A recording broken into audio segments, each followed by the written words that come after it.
Hey, what's up everybody? Welcome back to the channel. My name's Aaron.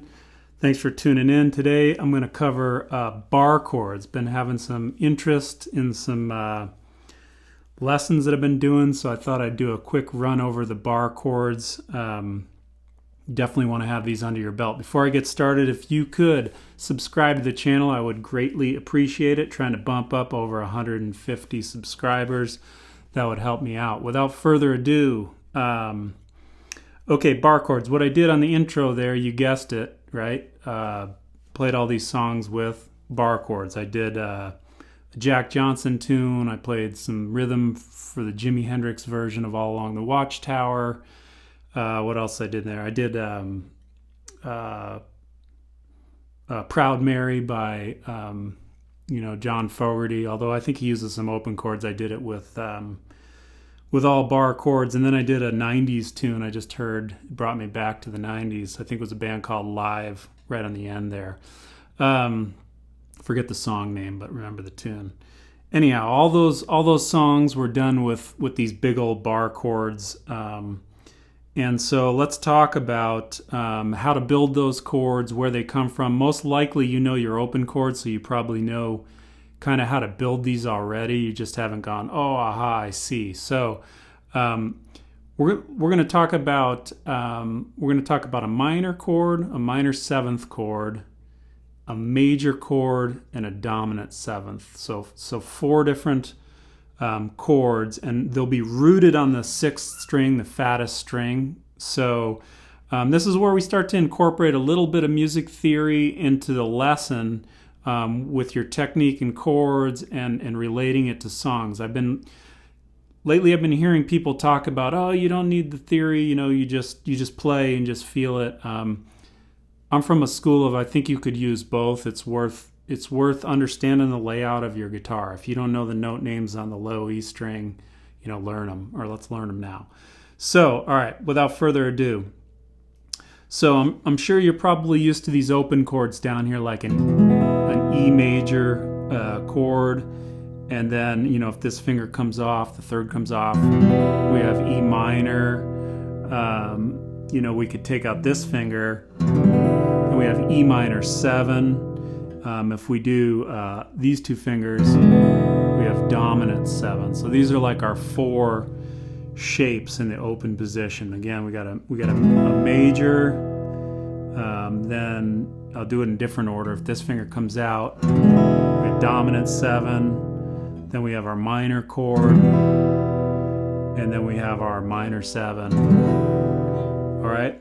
And so we have to figure now how to do those shapes but add a bar. And there's a lot of information out there. People show this in different ways. I'm going to show you one way that I think might help. And that's with a capo. So hopefully by now you guys know about capos. When you put a capo on, for every fret you go up, you're moving the chord up a half step. But let's take a look at that. So if I go ahead and play, for instance, my minor bar chord, or sorry, my minor open chord with a capo, you can hear that that's changed, right? And really the capo, you're going to free up your first finger to act as a capo, right? Think of your first finger being where that capo is while you play the minor shape. But if you notice, I didn't use fingers 1 and 2, I used 3 and 4 because I have to free up this finger to reach over here to bar. All right, so, again, if I took the capo and moved it up a half step, then I have to move the E minor shape up a half step. And you can hear that change in half steps, right? The capo's nice because it gives us open strings ringing. But when we do the bar, if we now kind of move on from the capo, we have this E minor chord. We revamp it with our, 3 and 4 fingers here, right? And we move it up, and now it's on us to get this bar where the capo was. Everybody see that? Okay, so when we take this, move it up in half steps, it's like someone's moving the capo up every fret. All right, so this is always going to be a minor chord. It starts out as an open E minor, all right?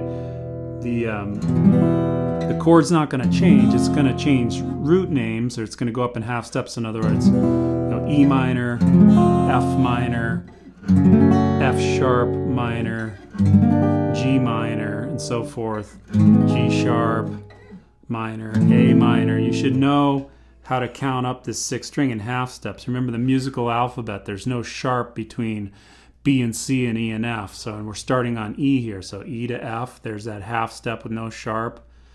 F to F sharp to G, G to G sharp, to A sharp, B. When we get to B here and C, there's no half steps. So B right to C, etc. So you should know where those landmarks are, like here on the 10th, that's D.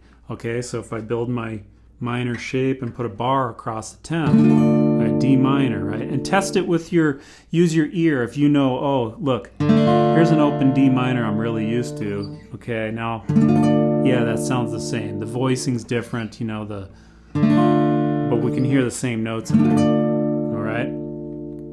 That's important stuff.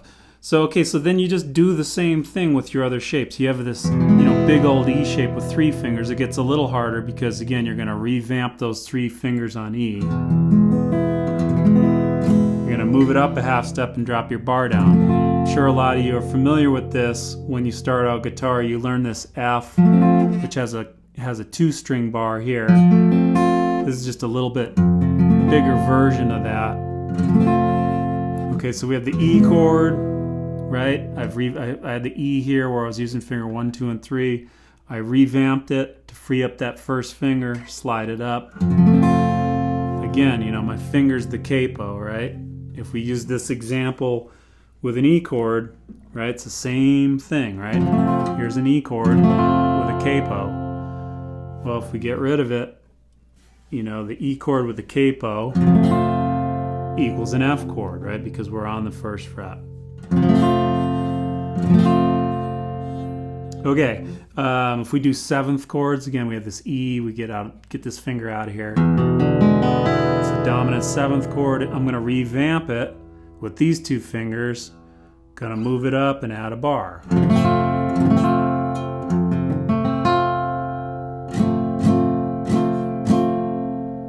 Okay, in that Jack Johnson example, he's got, I think, an A minor shape. So here's the minor shape on the 5th. And this finger comes out, and he's got A minor 7. Then he moves down a whole step, and look, he's into a G shape. See that there's that E formation, major, with the bar. That equals, on the 3rd fret, that equals G. Take the pinky out. Now I've got the 7th looking shape on the 3rd, so G7. You hear that? So again,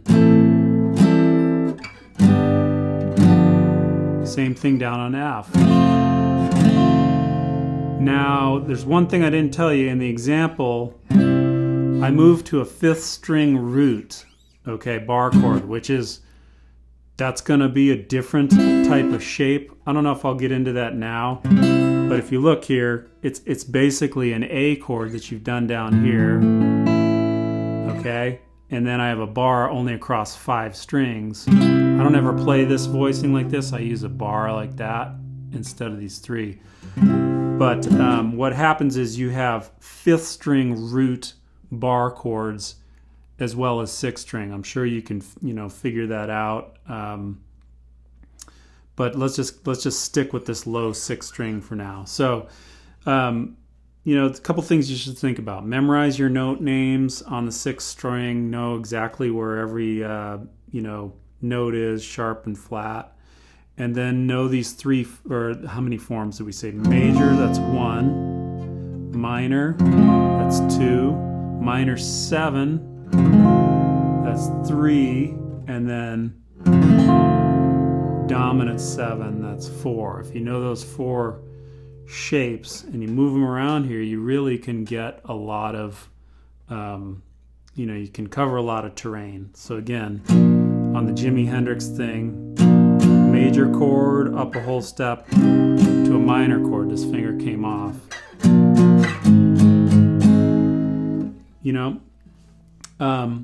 I'll be honest, these These particular voicings aren't my favorite. I don't like how they sound. They sound a little bit redundant. Sometimes they're cool on certain things, but I like the minor 7-1 maybe better. But they're good to know. And also right inside these is the power chord, root and fifth. So like on all these, the lowest two strings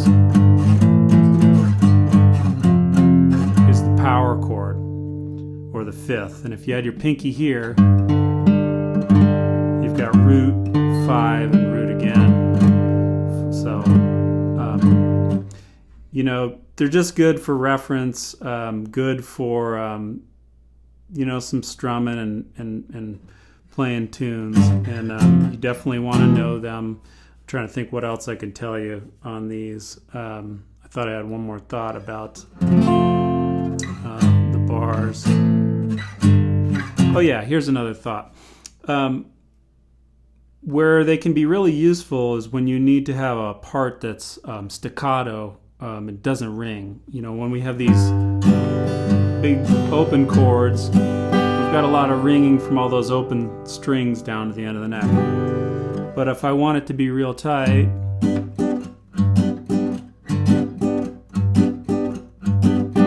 you know, I can play the chord and kind of relax my hand and knock the sound out.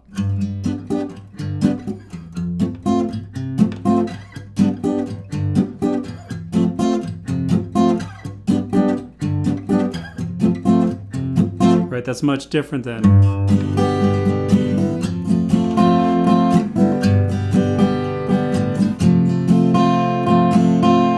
All right, so I'll put up a tab that has the root names on the 6th string, and let's see what people have to say about this, if there's anything they want to add in the comments. But and then I'll put up those 4 open chord shapes that you're going to add the bar to, okay? And I hope this helps you out, and I hope you have that, like, oh, aha, I see, it's just an open chord and my finger becomes a capo.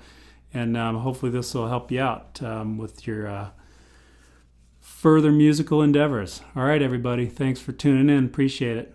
Bye-bye.